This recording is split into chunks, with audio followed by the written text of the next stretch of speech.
الإمام البخاري لم يخلو من مصيبة اعترته وبسببها لم يستقر في بلد، كل ما يروح بلد تطارده هذه المحنة فيخرج منها إلى بلد آخر،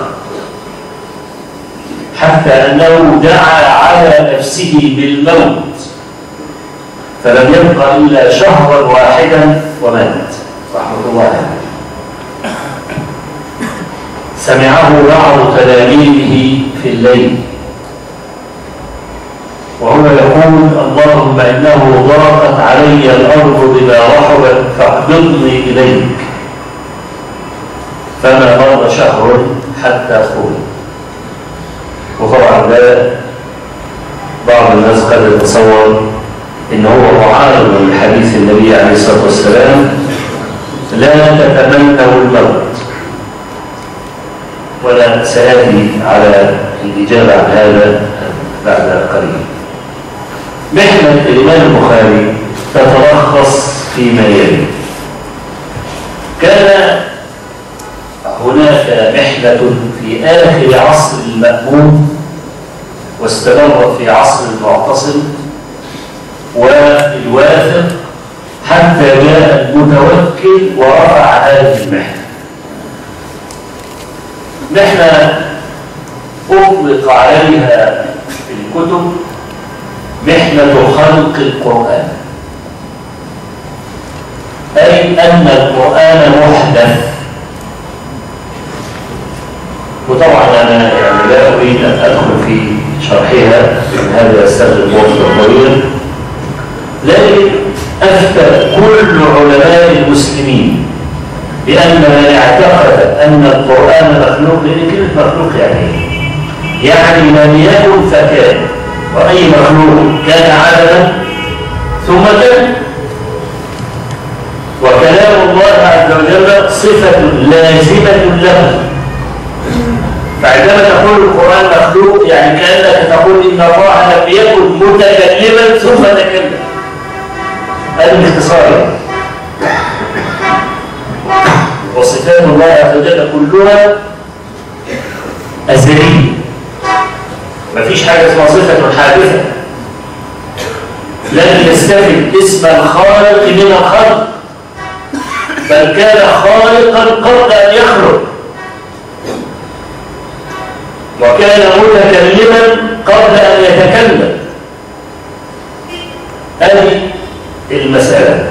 الذين يقولون القرآن مخلوق يريدون أن يقولوا أن الله عز وجل لم يكن متكلما ثم تكلم، فهذا كفر بصفة الكلام، والكفر بصفة واحدة من صفات الله عز وجل، حتى لو أقر بكل ما أنزل الله عز وجل على نبيه صلى الله عليه وسلم فهو كافر. زي الرسل، لو آمن بكل الرسل وكفر بنبي من هؤلاء الأنبياء لكان كافرا، ولم ينفعه ما عنده من الإيمان والعلم. ده باختصار فتنة خلق القرآن. ففرقة اسمها الجهمية هي اللي تبنت القول بخلق القرآن. فلما وجدوا أن العلماء جميعا يكفرون قائل هذه المقالات،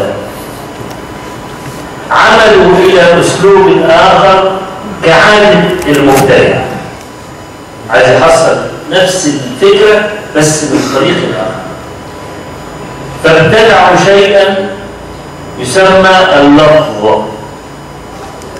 طيب القرآن مخلوق ده كافر. طب الذي يقول لفظي بالقرآن مخلوق يبقى ايه؟ هو انت عندما تقرأ القرآن مش انت بتتلفظ به ولا لا؟ طيب جميل. عندما تقول لفظي بالقرآن مخلوق، صح ولا لا؟ قال لك لفظي تحتمل حاجتين: تحتمل التلفظ وهو حركة اللسان، وتحتمل الملفوظ وهو القرآن. لما كان يقول القرآن مخلوق يقول كافر عظيم. طب لفظ القرآن مخلوق هيضطر يستفسر منه، انت تقصد ايه؟ تقصد تلفظي اللي هو حركة اللسان، ولا تقصد الكلام الملفوظ اللي هو القرآن نفسه؟ يبقى ايه؟ طولوها شوية.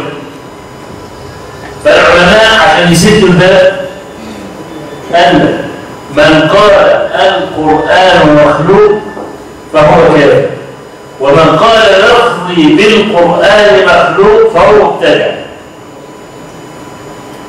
مبتدع ما كفروش ليه؟ لاحتمال أن يقصد حركة اللسان، وحركة اللسان مخلوقة بلا شك، ولا حد يشك في كده؟ يعني أنت كنت ساكت وبعدين قرأت، دي حركة حادثة اهي لسه حصل دلوقتي، ما كنتش بتقرأ من شوية بقيت تقرأ دلوقتي. فحركة اللسان حركة حادثة، إنما الملفوظ بالقرآن كلام الله عز وجل غير مرفوض. فبدأت حركة اللفظية دي تسري في الأمة، والجهمية يلعبوا برضه نفس اللعبة، فالعلماء واجهوها. فالبخاري في يوم من الأيام وهو في المسجد بيلقي درسا على الناس، واحد أمثال قال يا أبا عبد الله ما تقول؟ لفظي بالقرآن مخلوق ولا لا؟ ما تقول؟ لفظي بالقرآن مخلوق ولا لا؟ سكت البخاري. أنا عايز على السؤال تاني. سكت البخاري. عايز على السؤال لثالث مرة. فقال له البخاري رحمه الله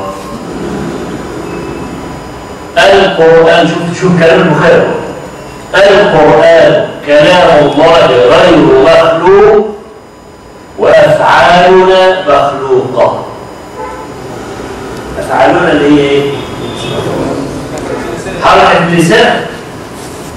كلام واضح ولا مش واضح؟ كلام واضح جدا، لا يلتبس، وده عليه علماء الأمة كلهم. القرآن كلام الله غير مخلوق وأفعالنا مخلوقة. ما قالش ألفاظنا، ما تكلمش باللفظ خالص. كان اللي بيسأل ده عايز يعمل السيمة. طبعا البخاري كان بيحضر له ليه؟ كان بيحضر عن الأنف والكلام ده، فكان في أكثر من مستمع. لما كان يقول حدثنا كان بيبقى في واحد يقول حدثنا، واحد يقول حدثنا، وثالث يقول حدثنا، لحد ما الناس كلها تسمع. ده كان يسمى المستمع. فلما البخاري يكون في مكان هنا واللي بيسأله هنا وراه حد سمع حاجة من الناس اللي وراه شغل عليه هذا الرجل، وقال البخاري يقول لفظ القرآن مخلوق. كان الإمام ميسابور آنذاك الإمام محمد بن يحيى الذهلي يبدع أن يقول لفظ القرآن مخلوق. فبدأ محمد بن يحيى الذهلي إن البخاري يقول لفظ القرآن مخلوق، قال الرجل ده لا يعرف عليه، لابد أن يترك ميسابور. قال البخاري لميسابور وذهب إلى سمرقند، طوعوه من سمرقند لمحمد بن يحيى، ده كان له حشمة في نيسابور زي حشمة أحمد بن حنبل في بغداد. فكل ما محمد بن إسماعيل البخاري يروح بلد يوصل كتاب من الدوري أخرجه هذا البلد. فرض البخاري بقى طالع من بلد إلى بلد تطارده هذه الفرية أنه قال لفظ القرآن مخلوق، ولم يقلها الإمام البخاري لحد ما وصل أخيرا إلى بخارى المركز بتاعه زي المحافظة عندنا كده. فعبد الله بن طاهر الأمين بعت قال له تعالى إلى قصري واقرأ كتاب الصحيح والكتب بتاعك على أولاد. فأرسل إليه البخاري قال أنا لا أحمل العلم ولا آتي أبواب السلاطين، فإن كان لك حاجة فأتيني. لا يوم نحس العلم بقى دلوقتي انت تروح للناس في بيوتهم تتحايل عليهم أن يقبلوا منه. لا، كان زمان كما قلت لكم عز العالم كان من عز الدولة. فأوغر صدر عبد الله بن طالب الأمير عليه فخرج إلى قريته اللي هي اسمها خرتم. ذهب إلى قريته وإلى مسقط رأسه ونعى على نفسه بما سمعت منه. طبعا هو لا تعارض بين نهي النبي صلى الله عليه وسلم عن الدعاء على النفس بالموت وبين قول. ليه؟